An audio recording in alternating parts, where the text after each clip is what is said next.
अस्सलाम वालेकुम dear aspirants, मैं हूं वकास इकबाल, आपका मेंटोर फॉर पाक affairs in CSS, foreign policy of Pakistan और पाकिस्तान के सिक्योरिटी चैलेंजेस के इश्यूज को अंडरस्टैंड करने के लिए ये बहुत ज़्यादा ज़रूरी है कि पाकिस्तान का जो रूट इशू है, जो बैकबोन इशू है, वो है सिविल मिलिट्री रिलेशंस। सबसे पहले मैं आपको ये बताना चाहूँगा कि जब हम सिविल मिलिट्री रिलेशंस की बात करते हैं तो इसका मतलब क्या है, इससे मुराद क्या है। इससे मुराद है कि जो सिविलियन इंस्टीट्यूशन और जो मिलिट्री इंस्टीट्यूशन किसी भी स्टेट में काम कर रहे होते हैं, वो स्टेट के इंस्टीट्यूशन होते हैं, उनकी इक्वेशन कितनी हार्मोनियस है, वो कितने बैलेंस्ड वे में काम कर रहे हैं, या उनकी जो म्यूचुअल इक्वेशन है वो इम्बैलेंस है, डिस्टर्बिंग है, तो उसका इम्पैक्ट ओवरऑल स्टेट की नेशनल डेवलपमेंट के ऊपर, उसकी फॉरेन पॉलिसी के ऊपर और उसकी सिक्योरिटी पॉलिसीज पे आ रहा होता है। आप लोगों ने एक वर्ड बहुत ज्यादा सुना होगा, एस्टैब्लिशमेंट। एस्टैब्लिशमेंट वर्ड यह टर्म बहुत ज़्यादा इस्तेमाल की जाती है प्रैक्टिकल पॉलिटिक्स के अंदर या हिस्टोरिकल पर्सपेक्टिव में पाकिस्तान में सिविल और मिलिट्री की रिलेशनशिप को समझाने या बताने के लिए। लेकिन एस्टैब्लिशमेंट है क्या? पहली बात मैं आप लोगों को एक वाजे कर दूं, जिस तरह पाकिस्तान एक स्टेट है, इसी तरह से जो है पूरी दुनिया में जो स्टेट्स हैं वहां पर भी सिविल मिलिट्री इंस्टीट्यूशंस एग्जिस्ट करते हैं और उनके दरमियान रिलेशनशिप का, वर्किंग रिलेशनशिप का इक्वेशन बैलेंस्ड भी होता है, समटाइम्स इम्बैलेंस्ड भी होता है। तो पाकिस्तान इज नो एक्सेप्शन। अब इसमें ये भी जानना ज़रूरी है आप लोगों के लिए कि एस्टैब्लिशमेंट जब हम कहते हैं तो ये वेरी करता है स्टेट टू स्टेट। वैसे अगर मैं एक मैं जनरल वे में एस्टैब्लिशमेंट को डिफाइन करूं तो सिविल और military institutions of A state जो कि नॉन इलेक्टेड होते हैं और परमानेंट बेस पे स्टेट को रिप्रेजेंट कर रहे होते हैं, उसको आप एस्टैब्लिशमेंट कह सकते हैं। क्योंकि स्टेट की जो पावर होती है, जिसको कि national power of A state कहते हैं, उसके ये मेजर स्टेक होल्डर्स होते हैं। In case of Pakistan, the state of Pakistan, military एक डोमिनेटिंग इंस्टीट्यूशन रहा है। उसकी जो रीजंस हैं, जो काजेज हैं, वो मैं अभी बयान जरूर करूंगा। तो मिलिट्री के डोमिनेटिंग इंस्टीट्यूशन होने की वजह से पाकिस्तान का जो नेशनल पावर स्ट्रक्चर है उसमें इसके स्टेक्स हाई रहे हैं। उसमें कुछ हमारी जियोपॉलिटिकल कंडीशंस हैं, ऐसी हैं, उसमें कुछ हमारे जियो स्ट्रेटेजिक इश्यूज ऐसे हैं और इंटरनल सिक्योरिटी चैलेंजेस हैं। और फिर अब तो दौर बदल गया है, नेशनल सिक्योरिटी का कॉन्सेप्ट भी बदल गया है, वो हम नेक्स्ट वीडियो में डिस्कस करेंगे। लेकिन let's have a look on the civil military relations in Pakistan. तो सबसे पहले मैं आपको यह बताता चलूं कि जब हम सिविल मिलिट्री रिलेशंस की बात करते हैं तो इसका डायरेक्ट इंपैक्ट किन पॉलिसीज पे आता है। सबसे पहले इसका डायरेक्ट इंपैक्ट आता है फॉरेन पॉलिसी, खारजा पॉलिसी किसी भी रियासत की। फॉरेन पॉलिसी क्या होती है? वन लाइनर इसका ये है कि एक ऐसी पॉलिसी जो स्टेट अपने foreign relations with other states, with neighbours, with the world great powers conduct करने के लिए जो पॉलिसी बनाती है उसको कहते हैं फॉरेन पॉलिसी। और फिर है सिक्योरिटी पॉलिसी। सिक्योरिटी पॉलिसी में आपकी डिफेंस पॉलिसी भी आ जाती है और आपकी होम सिक्योरिटी पॉलिसी भी आ जाती है। इसलिए इसके नीचे मैंने internal security challenges, external security challenges दोनों को क्लब कर दिया है। तो सिक्योरिटी पॉलिसी जो पाकिस्तान की है उसके ऊपर भी सिविल मिलिट्री रिलेशंस का डायरेक्ट इंपैक्ट होता है। और फॉरेन पॉलिसी ऑफ पाकिस्तान में और सिक्योरिटी पॉलिसी ऑफ पाकिस्तान में मिलिट्री इंस्टीट्यूशंस जो पाकिस्तान के हैं वो एक मेजर स्टेक होल्डर्स हैं। यहां एक बात और मैं वाजे करता चलूं, मिसअंडरस्टूड है द टर्म मिलिट्री। मिलिट्री का मतलब ये नहीं होता सिर्फ आर्मी। मिलिट्री के अंदर army, air force, navy as well as strategic forces. अब आप कहेंगे स्ट्रेटेजिक फोर्सेस क्या होती हैं? स्ट्रेटेजिक फोर्सेस जैसे कि हमारी स्टेट न्यूक्लियर पावर स्टेट है, we do have nuclear weapons, तो वो इंस्टीट्यूशन जो मिसाइल्स के साथ, जो हमारी स्ट्रेटेजिक पॉलिसीज के साथ डील करते हैं, that is also part of हमारा जो न्यूक्लियर डॉक्ट्राइन है, that is also part of our military. तो आपने नाम सुना होगा एसपीडी, स्ट्रेटेजिक प्लानिंग डिवीजन। तो strategic planning division is very much part of the military. तो military is a very comprehensive term, do not fix it only on to a one component, including इसमें सिर्फ army, navy, air force और strategic planning division नहीं, बल्कि आपकी top secret intelligence agencies भी आ जाती हैं। जैसे कि हमारे यहाँ है प्राइम, हमारी जो एजेंसी है वो है inter services intelligence, ISI। India में उनकी प्राइम इंटेलिजेंस एजेंसी है raw research and analysis wing. America में है CIA, सेंट्रल इंटेलिजेंस एजेंसी। तो देखें, अब फेजेस तो मैं बाद में एक्सप्लेन करूंगा, लेकिन यहां पे मैंने एक बॉक्स में लिखा है इंडिविजुअलिज्म वर्सेस इंस्टीट्यूशनलिज्म। इसको शुरू में बताना इसलिए आपको जरूरी है क्योंकि जब भी सिविल मिलिट्री रिलेशंस पे बात की जाती है या उसको एनालाइज किया जाता है तो एक स्टूडेंट के माइंड में सवाल जरूर उठता है, इवन रीडर के माइंड में सवाल जरूर उठता है कि जो सिविलियन साइड है वो कैपेबल क्यों नहीं है, या सिविलियन साइड जो है वो उसकी professional competence in comparison to military equivalent क्यों नहीं है। तो इधर बात आ जाती है, मिलिट्री हमारे यहाँ इंस्टीट्यूशनल, एक बहुत बड़ा इंस्टीट्यूशन है और they behave like an institution. However civilian side पे अभी तक इंस्टीट्यूशनल रूट्स स्ट्रांग नहीं हो सकी और उसकी बहुत सारी वजूहात हैं, जिनमें एक वजह आपके यहाँ मतलब पाकिस्तान के अंदर पॉलिटिकल इंस्टेबिलिटी का होना, रिपीटेड डिरेलमेंट ऑफ डेमोक्रेसी होना, और फिर जब डेमोक्रेटिक रूल्स के स्पेल्स चलना उस टाइम जो है वो मतलब प्रोफेशनल इनकॉम्पिटेंस अपनी जगह, बैड गवर्नेंस अपनी जगह और करप्शन टैग्ड जो डेमोक्रेसी है, तो इससे ऑब्वियसली फिर सिविलियन इंस्टीट्यूशंस को फायदा नहीं होता और वो रूट्स गेन नहीं कर पाते। खैर, let's come to the phases. अगर हम पाकिस्तान की हिस्ट्री को 1947 से लेके चलें तो हमारे पास जो फेजेस बनते हैं सिविल मिलिट्री रिलेशंस में, फेज 1 में आ जाता है 1947 से लेके 1951 तक का टेन्योर। ये बहुत शॉर्ट फेज है और इस फेज की खास बात यह है कि हमारे दो इंपॉर्टेंट सिविलियन लीडर्स, बल्कि नेशनल लीडर्स, उनकी डेथ हो गई, सडन डेथ हो गई, अर्ली डेथ हो गई। One was the founder of Pakistan, Quaid Azam Muhammad Ali Jinnah, and the other was the first Prime Minister of Pakistan, Liaquat Ali Khan. He got killed in a political rally at Liaquat Bagh, at Company Bagh, sorry, in Pindi. Now, after his death, that garden is named as Liaquat Bagh. So after that, we again have a short phase, that is 1951 to 1953. अब ये वाला जो short phase है ना, इसमें हुआ ये कि पॉलिटिकल इंस्टेबिलिटी का फर्स्ट ब्लो आया, और फर्स्ट ब्लो से हुआ ये कि जो कॉन्स्टिट्यूएंट असेंबली थी और जो पॉलिटिकल लीडरशिप थी, प्राइम मिनिस्टर्स जो बन रहे थे, उनकी बहुत शॉर्ट स्पेल्स चल रहे थे। और शॉर्ट स्पेल्स की जो प्राइम मिनिस्टरशिप थी तो आखिरी आई थिंक ख्वाजा नाजिमुद्दीन थे who had been overthrown in 1953।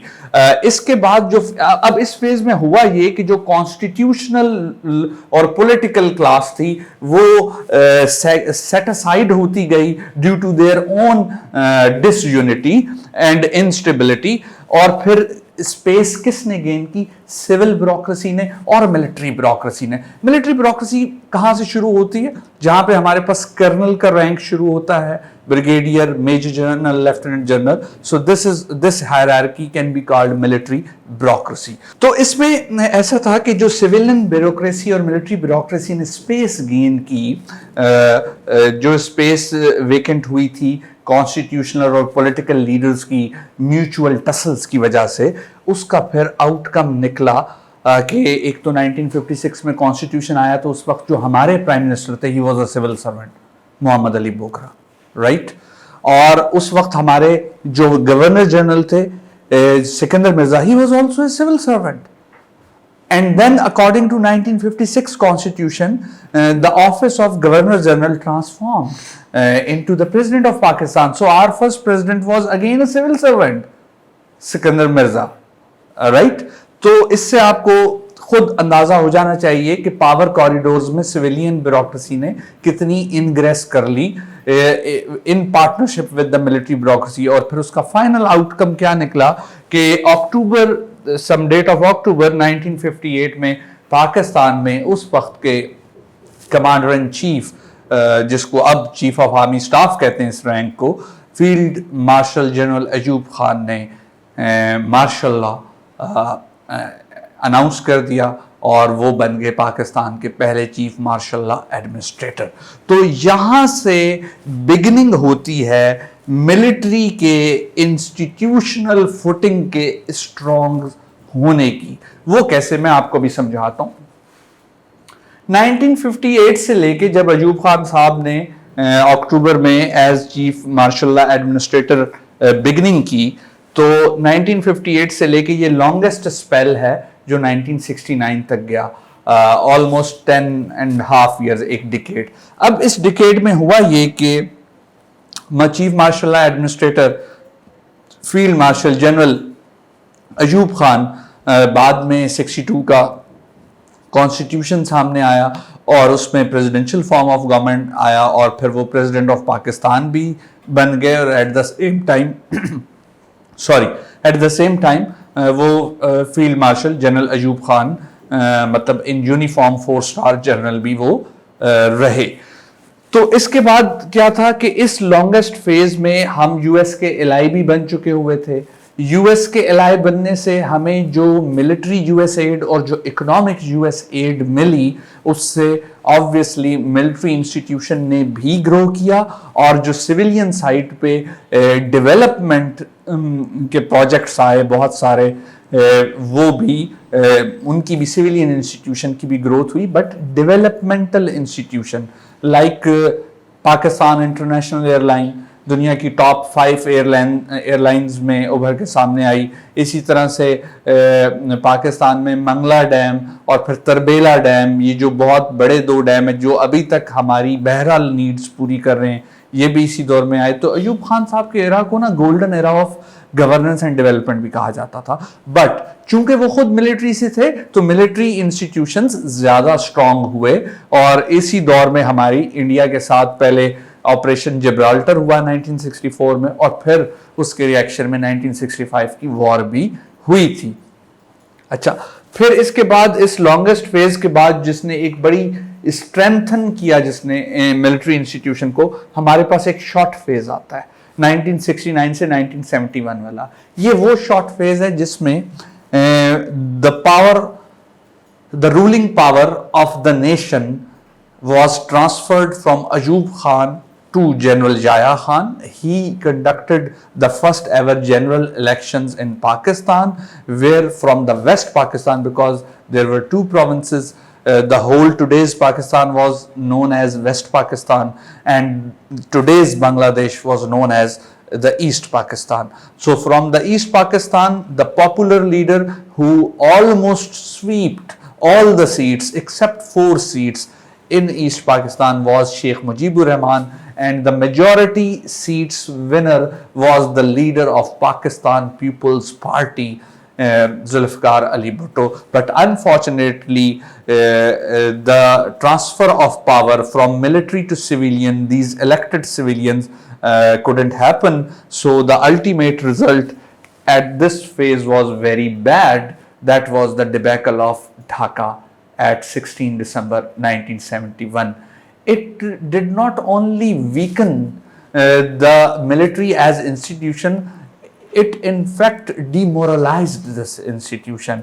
But in this phase, the civilian bureaucracy and the elected leadership, they all got backseat, and the all and all was the military bureaucracy.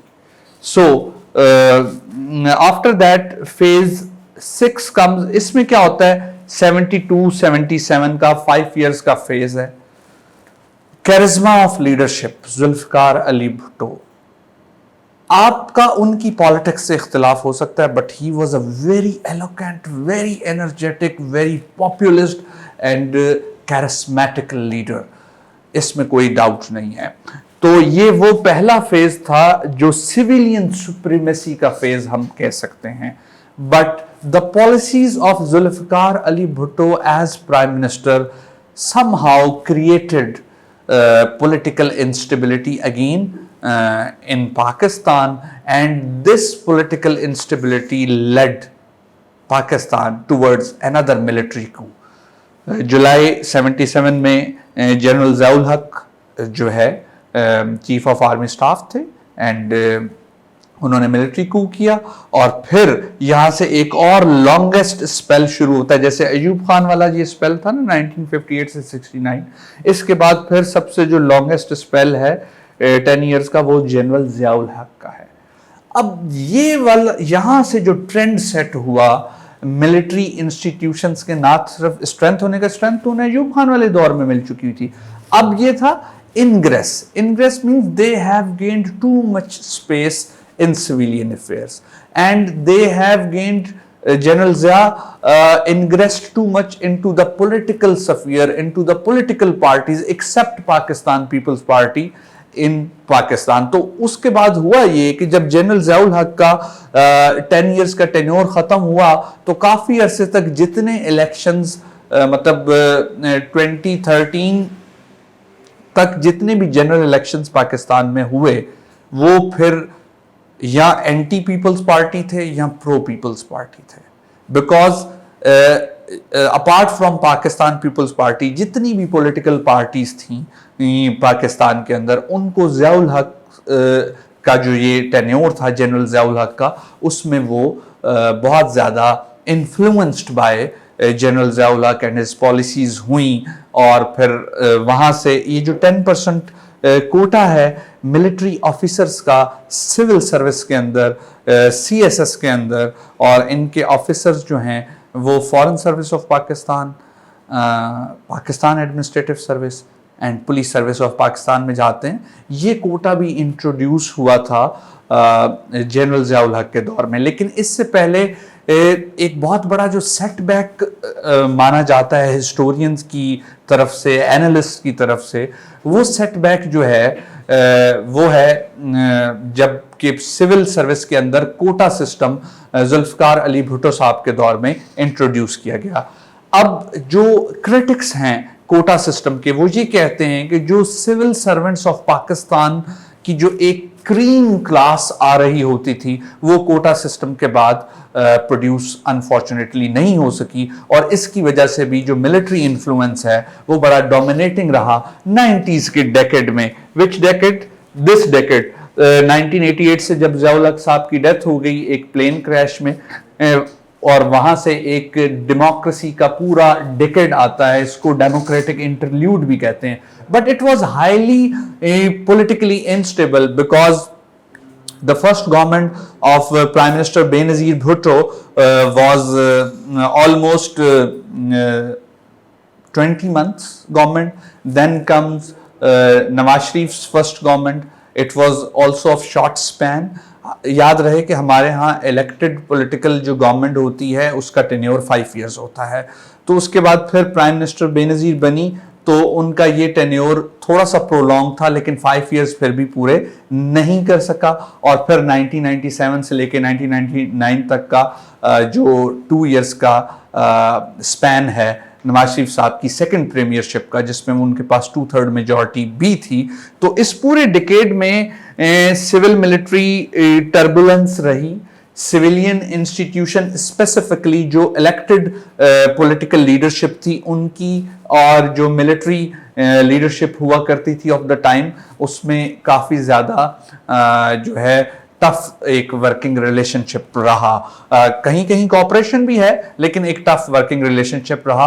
और जितने भी political parties की governments फारे हुई वो time से पहले, तो they have had a simple excuse that military did not allow us to complete our tenure, they ingressed us।